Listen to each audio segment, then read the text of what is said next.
ஹரே கிருஷ்ணா ஹரே ராமா. இப்பதிவு உச்ச நீதிமன்ற தலைமை நீதிபதி அவர்களுக்கு உண்டான பதிவாகும். இன்று தேசத்தையும் தேச மக்களையும் சட்டத்தையும் காக்க வேண்டியது உங்கள் கடமையாக உள்ளது. அது உங்கள் முழு முதல் கடமை என்ற உண்மையை உணர்ந்து சட்ட நிலைகளில் உள்ள சட்டங்களை வைத்து புதிய நிலைகளை மாற்றி அமைக்கும் முடிவுகளை எடுத்தாக வேண்டும். இந்த உண்மையை தெளிவாக தலைமை நீதிபதி புரிந்து கொள்ள வேண்டும். எவரும் உங்களுக்கு மேல் பெரியவர் அல்ல. ஒருவர் குற்றம் செய்யாமல் இருக்கும் வரைதான் அவர் உங்களுக்கு கட்டுப்பட்டவர். குற்றம் செய்துவிட்டால் உங்கள் கட்டுப்பாட்டை மீறியவர் என்ற உண்மையை நீதியரசர் தெரிந்து கொள்ள வேண்டும். ஆம், இன்று செல்போனை வைத்தே பல குற்றநிலைகளை ஆய்வு செய்து தண்டிக்கும் சக்தியை சிந்தித்து உருவாக்க வேண்டும். நீங்கள் நீதியரசராகிய உச்சநீதிமன்ற நீதியரசராக நீங்கள் பொறுப்பேற்ற பின்பு நீதி, நேர்மை, நியாயம் தவறாமல் நடப்பவர் என்ற நிலையை ஊடகங்கள் வாயிலாக தேச மக்களுக்கு புரிய வைத்துள்ளீர்கள். இந்த நிலையில் நீங்கள் செய்ய வேண்டிய ஒரு முக்கியமான விஷயமாக நான் கருதுகிறேன். ஆம், நீதிமன்ற நிலைக்குழுவில் எவர் ஒருவர் செல்போனில் குற்றச்சம்பவங்களை படம் பிடித்து அனுப்புகிறார்களோ அவற்றையெல்லாம் உங்கள் பார்வைக்கு வர வண்ணம் ஒரு செயலியை நீங்கள் உருவாக்க வேண்டும்.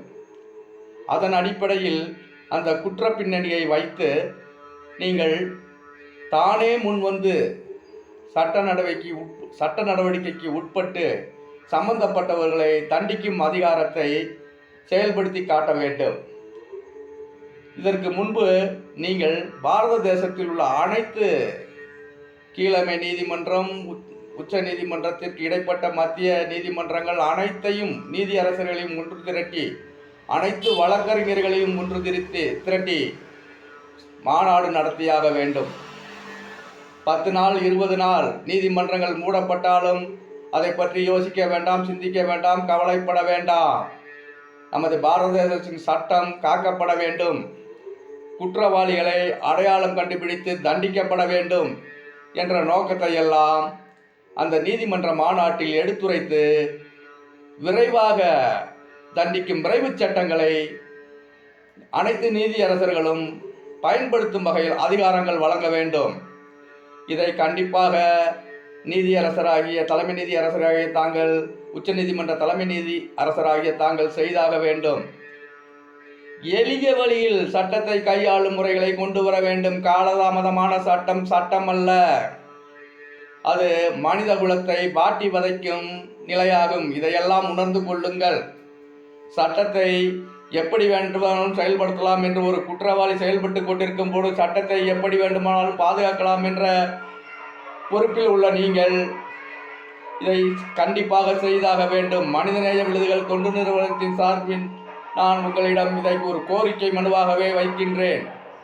இவ்வீடியோவை பார்க்கும் பாரத தேச மக்கள் யாராக இருந்தாலும் இது நீதிமன்ற தலைமை நீதிபதியின் பார்வைக்கு கொண்டு செல்லும் வகையில்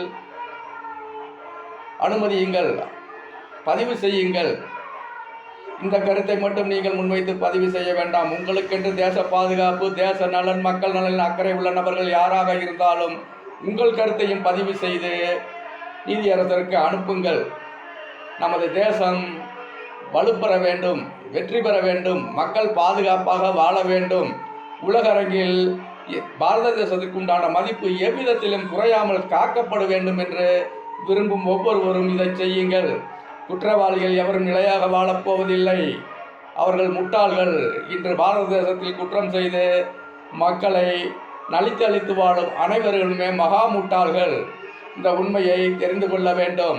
குறிப்பாக எடுத்துக்கொண்டோம் என்றால் தமிழகத்தில் தமிழனை தாக்குகின்றான்.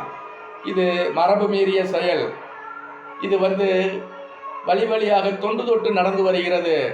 சட்டத்தை காக்க வேண்டியவர்களே சட்டத்தை காலில் போட்டு மிதிக்கிறார்கள். இவர்களுக்கெல்லாம் என்ன தண்டனை தரப்போகிறது? சட்டத்தை பரிபாலனம் செய்யும் நீதி அரசர்கள் என்ன தண்டனை கொடுக்க போகிறீர்கள்?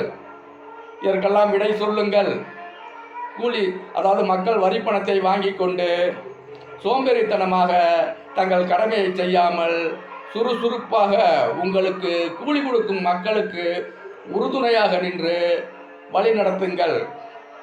இன்று ஒரு இடத்தில் ஒரு சிறிய குற்றம் நடக்கிறது என்றால் அந்த குற்றத்தை ஒருவர் புகைப்படம் எடுக்கிறாரோ அல்லது வீடியோ எடுக்கிறாரோ, அவர் நீதியரசர்களோட பார்வைக்கு வைக்கப்படும் பொழுது அதுக்கு உடனுக்குடனே தண்டனை தர ஒரு முறையை நீங்கள் கையாளுங்க. அப்போ தான் குற்றங்களை குறைக்க முடியும், அப்போ தான் குற்றவாளிகளை தண்டிக்க முடியும். இந்த உண்மையெல்லாம் நல்லா தெரிஞ்சுக்கணும். இதெல்லாம் தெரியாமல் நம்ம பெரிய தலைமை பொறுப்பில் இருக்கோம், நம்ம இப்படிலாம் நினச்சிக்கிட்டு நம்ம அதாவது ஓய்வு காலத்தை முடிக்கிற வரைக்கும் எப்படியாவது கடப்போம் அப்படின்னு நினச்சிட்டு போகிறதெல்லாம் தேசத்துக்கு செய்கிற பெரிய துரோகம் ஆகும். இந்த நிலையை நீதியரசர்கள், தலைமை நீதியரசர்கள் உட்கொண்டு அனைத்து மாவட்ட மாநில நீதியரசர்கள் அனைவருமே ஒன்று கூடி இதற்கு திறன்பட முடிவெடுத்து செயலாற்ற வேண்டும். இல்லையே நீதிமன்றம் என்று ஒன்று இந்த பாரத தேசத்தில் இருப்பதே வேஸ்ட், வீண். இன்று வரை நீதிமன்றங்களின் செயல்பாடுகள் அளப்பெரியதாக எனது பார்வையில் இருந்ததில்லை. அனைத்துமே ஒரு குறுகிய வட்டத்துள் தான் செயல்படுகிறது. அதாவது பலவாளிக்கு ஒரு மாதிரியும், பலம் இல்லாதவனுக்கு ஒரு மாதிரியும், பொருளாதாரம் உள்ளவனுக்கு ஒரு மாதிரியும், பொருளாதாரம் அற்றவனுக்கு ஒரு மாதிரியுமாக தீர்ப்புகள் பகிரப்படுகின்றன. இவையெல்லாம் இரத்த கண்ணீர் வடிக்கும் நிலையை பாதிக்கப்பட்ட நபர்களுக்கு உருவாக்கி தருகின்றன. இது மனித உரிமை மீறலின் முழுமையான நிலையாகும். இதை புரிந்து கொள்ளுங்கள். மாநில அரசு இன்னைக்கு தமிழக அரசை எடுத்துக்கிட்டோம் அப்படின்னா, இலங்கையில் தொடர்ந்து பிரச்சனைகள் நடந்துக்கிட்டே இருக்கு. இலங்கை தமிழக மீனவர்களுக்கு முதல்ல இலங்கை அரசாங்கமே தமிழக மீனவரோட வலையை பிடிக்கி போட்டை பறிமுதல் செய்து எல்லா பிரச்சனையும் கொடுத்துக்கிட்டு இருந்தாங்க.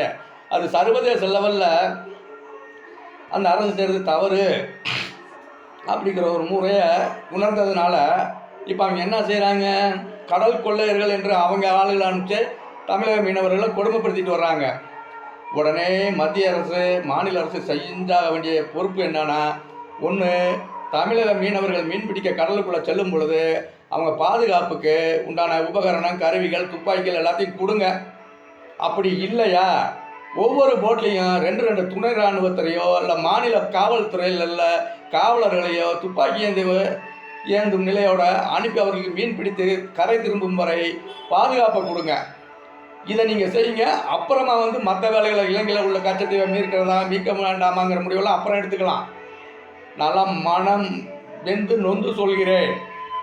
இன்று எந்த பிரச்சனையும் உலகத்தில் தீர்க்கப்படாத பிரச்சனைகளே இல்லை, எளிதாக தீர்க்கலாம்.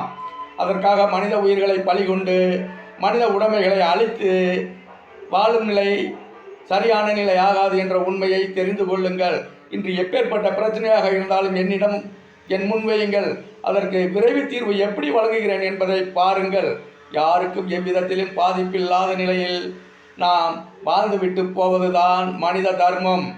இந்த உண்மையை உணர்ந்து கொள்ளுங்கள். மீண்டும் அடுத்த பதிவில் உங்களை சந்திக்கின்றேன்.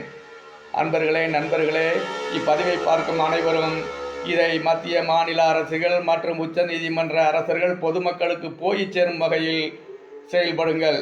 அப்படி செயல்பட்டீர்கள்னா நீங்களும் நாட்டுக்கு சரியான கடமையாற்றுகிறீர்கள் என்ற உண்மை அதில் உள்ளது. இதை புரிந்து செயல்படுங்கள்.